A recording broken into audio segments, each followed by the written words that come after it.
everybody. Welcome to the first episode of Mess on Me. I am Valentina.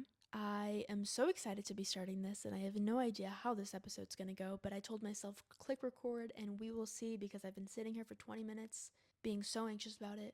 But my life motto is take the next step, and the path will appear as you go. If you don't know me already, I have a TikTok account where I kind of post a lot of beauty, fashion, and especially mental health stuff. So, why am I starting this podcast? One, I love to yap. I cannot lie. I love talking. Anybody who knows me can tell you that. And two, I've noticed recently a lot that I've become who I needed back then. And there's been so many times where I've been giving people advice that I tell myself, wow, I really, really wish I would have had a friend like me a couple years ago. Just the fact in itself that all of my friends come to me for advice so much now.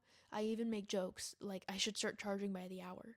And friends that I had years ago probably would hear that and be like, are you serious? Like, Valentina, she's insane. She's a crash out. She doesn't know, like, all this other stuff. She's so immature, blah, blah, blah. Beginning of this year, I started posting a lot on TikTok. And throughout that journey, I've also learned a lot about myself. Within posting these TikToks, I've received a lot of comments and especially a lot of DMs of people thanking me for the advice that I give because it is very different from what you see in online spaces today. Like podcasts or TikToks and all this other stuff, is they'll give you advice, but everybody is trying to get viral. Everybody is trying to say something that's good advice in theory, that sounds good, but when you integrate it, is it really all that beneficial, you know? I would go on my TikTok and I would give real advice from real experiences. It wasn't just something that I wanted views. It wasn't just something that I looked up on ChatGPT to give me video ideas that are popular nowadays, because I think that's a lot of the space of mental health, everything. It's become so popularized because, podcasts have become so popular. And that's why I was so opposed to the idea of making a podcast for the longest time because of just the way that they were presented. But now my thinking's more like I should be the change that I want to see. I want to make a podcast and I want to have a space where I share things that really did work for me. And I am able to give this advice because of the fact that this isn't something that I come online and I share because I want to be famous and I want money. This is stuff that I come online and I share because I'm kind of talking to the past version of myself in a sense. Whether this would be the fad at the time or whether or not this is something people are talking about, I would share this anyway because I know what it's like firsthand. I know what it's like to have a perfect life. I know what it's like to be perfect, or seem that way at least, but to feel so empty and alone all the time. I know what it's like to feel so guilty for being so sad and feeling like you have to act like you're just happy all the time, because anytime you try to come to somebody about it, it's just, but look at the car that you drive. Look at the house you live in. You should be happy. Happiness doesn't come from material items. Happiness comes from the inside. And that's why I've kind of become so frustrated with this whole rhetoric online nowadays of if you don't like yourself, better yourself. If you don't like yourself, change. If you don't like yourself, do this certain thing. When that's completely backwards, it's counterproductive. And I know this from experience because I spent years, I was so sad as a kid. I didn't like myself. I got really, really into kind of bettering my mental space whenever I was in 8th grade. Spent years of my life reading self-help books, listening to self-help podcasts, trying to do things to better my mental space. And for years, it was like, if you want to be happy, act happy and eventually you'll become it. Fake it till you make it. If you want to become confident, fake it. And that's what I did. I started acting like I loved myself so much. And eventually, yeah, my appearance became great, but I also had an eating disorder. I didn't like who I was. Nothing was ever enough for me. And my parents told me that a lot. They were like, nothing's ever enough for you. You always want more and more and more. But it was because I was externalizing the idea of happiness. I was externalizing the idea of peace and joy. I was constantly telling myself, once I have this, I'll be happy. Once I look this way, I'll be happy. Once I hit this weight, I'll be happy. But happiness comes from within. Self-love comes from within. Yes, you control your thoughts. Yes, you control the way you view things. But your nervous system controls you. And that's something that so many people are failing to realize nowadays, that they are building more and more walls up rather than knocking walls down. Because most of the time, people don't want to hurt you. It's because they have their own traumas and wounds that they've had from the past, and you have your own traumas and wounds that you have from your past. And everybody's deflecting healing outwardly. So when you get in a group of people and something happens and someone's triggered, it's like, oh, I need to step back. I need to run away from this. Rather than going to the trigger, going to the wound, analyzing it, saying, why did this upset me so much? Because in reality, people are mirrors to you. Every emotion you feel towards someone's certain action is a reflection of something inside of you. And while I was externalizing healing, I was, working out, trying to look better so that I could feel better, trying to become more confident because I thought, like everyone said, like, love yourself, love yourself. The basis of everything is loving yourself, but people have the idea of what loving yourself is so wrong. Loving yourself and being confident has absolutely nothing to do with the way that you look. People are so focused on this end goal of like, I want to like myself, which means I have to like the way that I look. Liking the way you look is something that happens while in the process, but it's not the main focal point of it. It's not the main focal point of what healing is. I think it's something so shallow and something that people focus on because it's what everybody sees outwardly. Because of social media, people, the first thing they see, and sometimes the only thing they see about you, is the way you look. You want to level yourself up. You want to fix your looks, you want to fix your appearance, but nobody wants to fix their soul. Nobody wants to fix who they are as a person. And I'm not saying there's anything inherently wrong or bad about you. All I'm saying is take it from a vet. I know what it's like to finally reach a point. My social media looked amazing. I had the followers. I had everything I'd been wanting for years, but I felt empty inside. The reason that I felt so empty inside wasn't necessarily because I didn't like myself. I did like myself. I liked my appearance. I thought I was nice to people. I thought I was funny. I thought I was pretty cool. But my nervous system, deep within, was so messed up. I was operating so heavily in fight or flight that it was making me project such a negative reality. On paper, my life was perfect. But on the inside, I felt like I was trapped. And I didn't know how to escape it. I didn't know how to escape that feeling. You know that quote that says, no one's coming to save you. You have to save yourself. And I would tell myself that I knew this. I knew, logically speaking, that I had to save myself, but I did not know how because I tried everything. I went on walks. I stopped going out as much because I realized that I didn't even like the environments that I was in. Being more intentional with my time, just in general, all this stuff that people tell you to do to better your mental health, but it wasn't working. I still felt so empty. And this honestly went on for years for me. Because I say the past year, but the past year was when it got really bad. But my entire life has been this game of performing, if that makes sense. Because I thought that if I told anybody that I was sad, if I told anybody that I was feeling bad, I was begging for attention.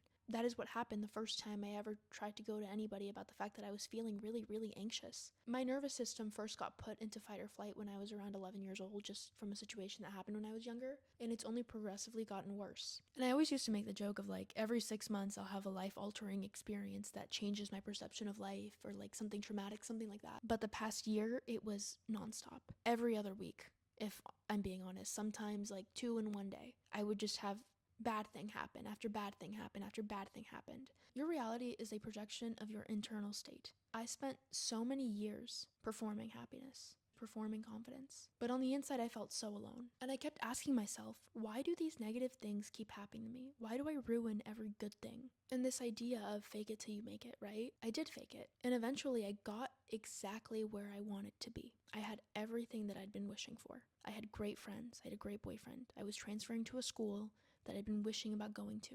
I had the clothes. I had the body. I had literally everything. I was even starting to gain followers on social media. But the issue was that once I got this, because of the fact that I didn't do the internal work, and because of the fact that it was all a performance, I didn't know how to handle it, and I sabotaged everything in my life.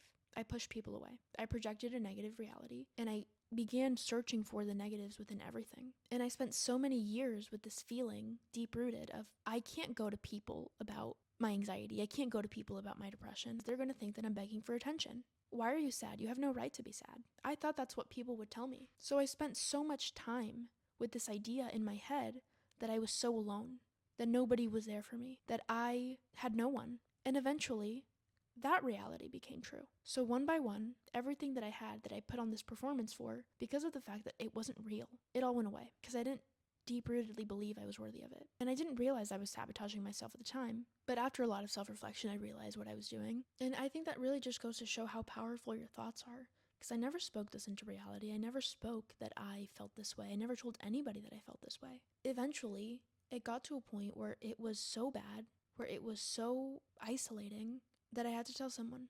And this whole idea I had in my head of I feel so alone stopped being an idea and it became my reality. I was alone. I had no one. Even if I wanted to talk to somebody about the way that I'd been feeling, I had no one to talk to. And I did it all to myself. And I know that sounds harsh to say, but I think a lot of us are doing that nowadays because of the fact that healing is so backwards.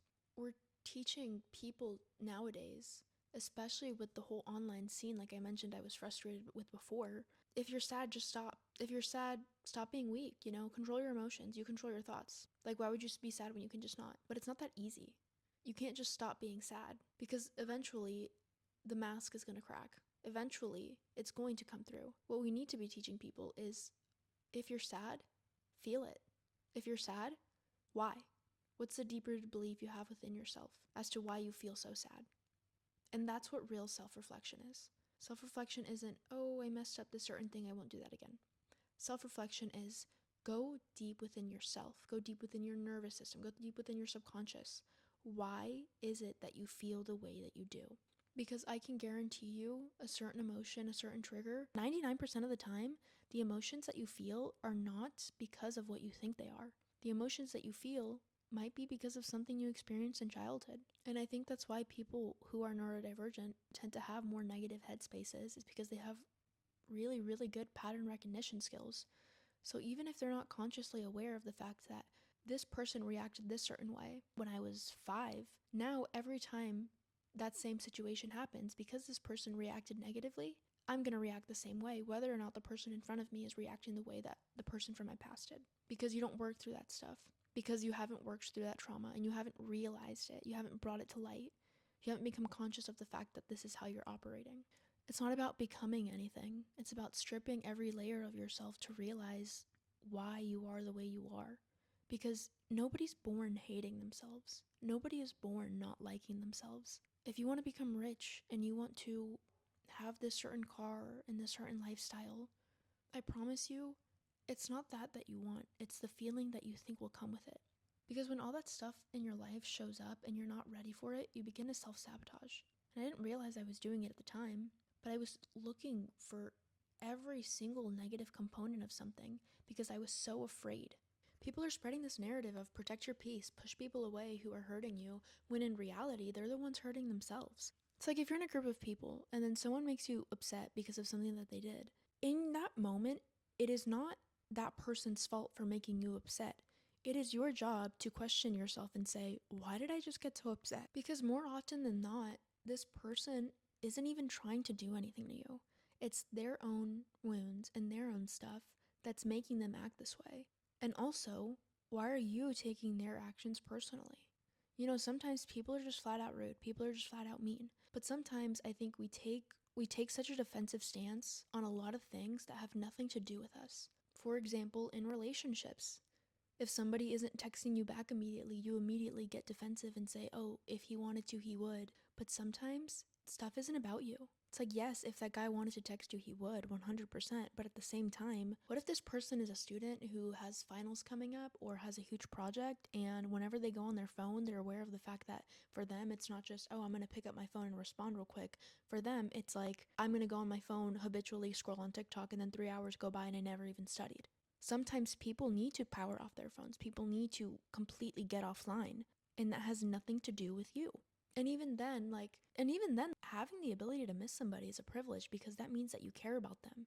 You're lucky enough to experience that type of connection. And that's just one example of so many things that are so backwards. I heard a story once of this girl who was genuinely thinking about breaking up with her boyfriend because he wasn't taking her on dates anymore. And she kept ranting to her friends about this. They kept enabling it, being like, yeah, leave him, he sucks, blah, blah, blah. When in reality, if she would have gone to communicate and just asked, hey, why aren't you taking me on as many dates anymore? She would have been able to find out early on, without doing all this mental gymnastics, that he was saving up for an engagement ring. She could have saved herself so much anxiety had she just gone to her partner from the beginning. I think there's a difference now is people want to say like communicate, all this other stuff. Communication isn't just going to somebody all high and mighty being like, you suck, why did you do this to me? It's simply getting their perspective first. Going in open-minded. Going in saying, hey, what's going on? Why is this happening? And I did that with every aspect of my life, rather than going and communicating to somebody how I felt. because I thought that made me look weak, you know? I thought that I had to defend my stance on everything, even though I didn't really even know why I believed it. I thought that I had to stick so hard to who I was as a person and to who I thought I was that eventually, once I was left alone with myself, once there was nobody left to reflect me back to me, I had to sit and think, why am I the way that I am? And in May, I went through a full-blown ego death. I realized that most things I thought to be true about myself weren't even true. I wasn't an assertive person. I wasn't somebody who strong boundaries and all this stuff, and you can't mess with me and all. I am such a sensitive person. I always have been. And I put on this front of being headstrong and not letting anybody mess with me, and I'm so confrontational, and I'm like all big and bad and blah, blah, blah. When in reality, I never was that. Whenever I get food at restaurants, if it comes out messed up, I'll eat it anyway because I don't want to bother the person. Last week, I spent an hour waiting for my Shake Shack order because I didn't want to bother the workers because I thought they were just busy. Until eventually, I was like, okay, this seems weird. I went up and I asked. Turns out somebody stole my order. And they remade it and it was wrong and I ate it anyway. I am not big and bad. I am not assertive. I am not any of this stuff. I don't like going out to parties. I didn't like being the center of attention. I didn't like any of this stuff, but it's what I had been told my entire life because of the fact that I look the way that I do. I just naturally gravitate that energy, so I felt like I had to perform for it. And then finally, once I went through this ego death, I was able to ask myself, do I even care? Do I care for any of this attention? No. And it's why I deactivated my social media for a while, but then I came back and I realized I have important shit to say. And I think that's what's so different now is people look at me and I'm like, yeah, no, like I really, really want to pursue this thing. I'm very passionate about this. And they're like, damn, that's shallow. And I'm like, I understand that perspective 100%, you know? Being able to come on here and share all this stuff makes every single thing worth it. And I believe that everything happens for a reason. So I believe that my entire life was building up to being able to do something like this. Without hitting rock bottom, I wouldn't have the message that I have. And I read the book The Alchemist. I read the book. This is exactly what, oh my gosh, guys. Okay, so I've been texting my friend who is a boy recently, and today I was like, he's not responding whatsoever. And I was, overthinking it a little bit, but I was like, you know what? He's probably just busy. He probably just has a lot of homework, something's going on. And I refused to take it personally because I knew that in the past that's what I would have done. And I would have been like, hey, why aren't you responding? And been upset and all this other stuff, and it would have caused a rift. But today I said, you know what? He's probably just busy. Got nothing to do with me.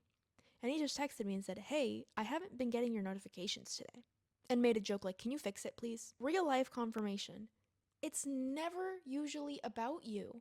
Anyway, back to my point on The Alchemist. I was reading The Alchemist, and this is a spoiler alert, by the way. I highly recommend you read the book. You should definitely go read the book. So if you have not read the book, please click off of this. Then if you don't mind having a few spoilers, continue, but please read the book. It will change your life. Anyway, I'm reading The Alchemist, and the main character essentially goes on this journey over the course of years. He doesn't really know what's going to happen. He doesn't really know what he's doing. All he knows is that he met someone who told him there's treasure here, go find it. So he did. He said, hey, this might be my soul's calling. Why not? And he goes on this long journey, and he learns so much over the course of years. And once he reaches where he thought the treasure was, he finds out a message. And turns out it was right where he was. The treasure he was looking for was right where he was standing years ago. That goes to show, though, if he would have immediately found the treasure right whenever he had it, it would have lasted him a couple years, and he would have ended up using it all and had nothing. Been lonely. But on this journey, he learned so much about himself, about people. He met a girl, and he learned how to kind of channel the God within himself, if that makes sense. Had he not gone on this years-long, extensive journey, he wouldn't have learned all the lessons that he did. He would have used up that treasure quickly. He wouldn't have met the people that he met. He wouldn't have had the stories to tell that he had. So although it wasn't all fun and games the entire time, he got where he needed to be in the end. But not only was it about getting to the destination, it was entirely about the process.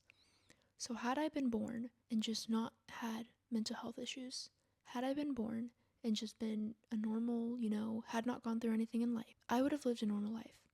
But you can ask anybody. Since I was very, very young, I have said that I have wanted to do big things. I will not settle for a mediocre life. I know what I want to do. I know that I want to make an impact. I know that I want a big life. So I'm telling you right now, if you know that you want to live a big life, but things just don't seem to be going your way, stick it through. Because that means that you are meant for something. Because if you did not want big things, I actually, I've met people who they don't really want much. Not that that's bad whatsoever. Everybody has their own calling, you know what I'm saying? Like, I think people want to have this stigma and this idea like, if you're not a hustler, if you're not this, like, some people just want to live happily. Some people just want to have their needs met, a little time here and there to relax, and they're okay. I'm not that person, and I've never been that person. So I needed to learn the lessons I needed to learn. I needed to go through all the shit that I went through. Because had I not, I would have never been prepared for a life as big as I want to live. Had I not received so much kind of hate in childhood, I was made fun of for being annoying constantly.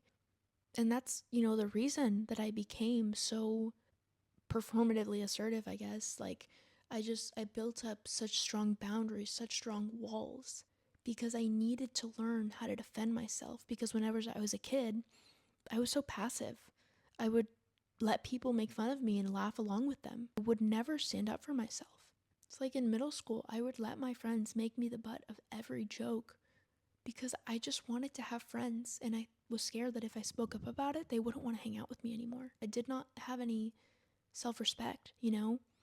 And obviously I'm like 12, what do I know?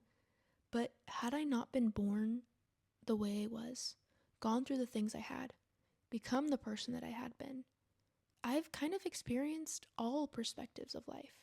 I've seen what it's like to be the super sensitive friend. I've seen what it's like to be the super bossy, angry friend. Neither side is good. It's like if you have too much empathy, you get walked on, but if you have too strong boundaries, you hurt people around you. But the end goal is to learn to love yourself enough to have strong boundaries, but also learn to love others enough to see through their hurt and to see through the fact that it has nothing to do with you. That's what I look back now. It's like, yeah, I was projecting a negative reality and I was pushing people away, but I wish somebody would have stopped and said, Val's acting different. We should ask her if she's okay. And I'm not saying that anybody owed me anything, and this was ultimately my lesson to learn. Looking back, I really wish somebody would have stopped and said, hey, are you good? Are you okay?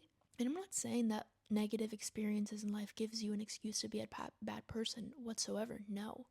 But I'm just saying the ultimate goal at the end of every day within loving yourself unconditionally is also loving others unconditionally. Because somebody may hurt you. I can guarantee it's not always about you. And it probably has nothing to do with you. And I operated from this place that everybody was just out to get me. And I pushed everybody in my life so far away. Nobody was ever out to get me. Nobody ever wanted me to be sad. Nobody ever wanted me to feel a certain way. It was just me. Because of the fact that one time when I was younger, somebody told me that I was begging for attention when I tried to open up about stuff. I took that and I never let it go. And I didn't even remember the situation happened where I opened up about it until a couple weeks ago. I completely forgot about it. But it was living inside of me for nearly a decade. I didn't open up to a single person for years because of this one situation that ended up not even being the reality. Once I finally opened up to people, they were very, very willing to listen to me. And I always just was trying so hard to be perfect. It was accumulation of everything that I'd been taught in childhood, that I was only ever complimented for the way that I looked. And within that, every time I'm neurodivergent, so I take things very literally. When people make jokes sometimes, I don't understand them at first. Doesn't mean that I'm stupid. But because of the fact that I would, take jokes literally sometimes, people would always say, Val, thank God you're pretty. So I started to genuinely believe that I was just stupid. I stopped trying in school because what's the point? I'm just pretty. And because of the fact that deep down I knew I'm really smart, but it just sounded like I was overcompensating every time I tried to say that. Like, anytime somebody made a slight joke about me being dumb, I'd get so defensive. And then every time somebody would be like, hey, are you sure you want to do that? I'd be like, oh, so you think I'm stupid? You think I can't do it? So I was fully going to school to become a lawyer, not even wanting to be a lawyer. I'm smart. I was told for the past couple years, you're really assertive, you could do this. Looking back now, like, every time I stood up for myself, I would feel so much anxiety. And then the second I hurt the other person, or realized I did, I would pipe down. I'd become a scared little chihuahua. And it's because that wasn't who I was. I've always wanted to be met with compassion. I've always wanted to meet people with compassion. But because of situations that I, had happened to me my entire life, I put up this guard because I thought softness meant weakness. But it doesn't. You can be soft while also having self-respect, and I don't think I realized that at the time. I thought having self-respect was batting away any slight harm that could come at you, without even realizing that I was the one harming people in the process. And I never meant to be outwardly mean. I never meant to do anything. I convinced myself that I just, wasn't meant to have friends, like having friends was hard. I was externalizing blame for why I didn't have people in my life without realizing that the second anyone gets close to me, I push them away. And that's what I mean when I say it's all your own fault. It was all my own fault. I had to take accountability, I understand that, while I was hurt, while I was scared, I still did it to myself. Although your intentions may have been self-protection, your actions still come across as intent to harm. Because if anytime you go out and interact with people and try to have a good time, your peace is threatened, I hate to say it, but you can keep running, but you will never be able to hide. It is not their chaos. It is a reflection of your own internal chaos. You're trying so hard to stick to this identity that you've crafted for yourself without realizing that you're hurting the people around you doing so. Because if you had real peace, you could go any place on the planet and still feel it. Because peace comes from within. Real peace is not announced. So are you protecting your peace, or are you protecting your ego? Are you continuously running away from these situations where you get thrown out of your metaphorical peace? So whenever you remove yourself from these situations, all you're doing is protecting your performative peace. Because once you operate from a deep, deep self-love, not only love yourself unconditionally, but you love others unconditionally. So no matter what happens around you, you will be able to come to a firm understanding that you may not be able to control the actions of others, but you can control your own actions. When I tell you, the changes that this has made in my life is astronomical. I think people have this misconception of what stoicism is. It's feel nothing. Stoicism is feel everything, but don't let it dictate your actions. Just because somebody does something in the moment to hurt you doesn't mean that they're actually trying to hurt you. It might mean that they're protecting themselves. So now when someone does something, I no longer operate from this place of like, oh my gosh, what a bitch. Oh my gosh, I cannot believe this person did this to me. I now stop and I say, hey, is everything all right? What's going on? Like, what's been in your world recently? Do you need somebody to talk to? I know this is out of character for you. I know that you wouldn't do something like this. I don't think you would do anything to harm me. And I'm a firm believer that people are not characterized by their mistakes. You can't decide somebody sucks because they make a couple mistakes that happen to hurt you by trying to protect themselves. It's like, we don't forget all the sunny days because of one bad storm. So to do that to a person is just not fair. And at the end of the day, all we are really doing is trying to protect ourselves because of the fear that was placed in us from childhood.